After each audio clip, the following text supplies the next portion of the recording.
በቤታችሁ የቆዩ መጽሐፍት ካላችሁ አጥብቃችሁ ያዙት።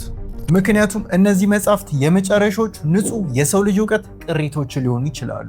የቴክኖሎጂ ኩባንያዎች ደግሞ ሊያወድሟቸው በጅምላ እየገዟቸው ነው። አሁን ላይ ኢንተርኔት በኤአይ በተፈጠሩ ጽሁፎች ተጠለቅልቋል። የኤአይ ዴቨሎፐርስ ሲስተማቸው ላይ የሞዴል ውድቀት እንዳይከሰት ለመከላከል ከኤአይ መስፋፋት በፊት የታተሙ ንጹህና ትክክለኛ የሰው ልጅ ጽሁፎች በእጅጉ ያስፈልጓቸዋል። መጽሐፍ ሻጮች አማዞን የቆዩ መጽሐፍትን በከፍተኛ መጠን በጅምላ እያዘዘ መሆኑን ሲያስተውሉ የት እንደሚሄዱ ለመከታተል በአንዱ ጭነት ውስጥ አፕል ኤርታግ ደብቀው ይልካሉ።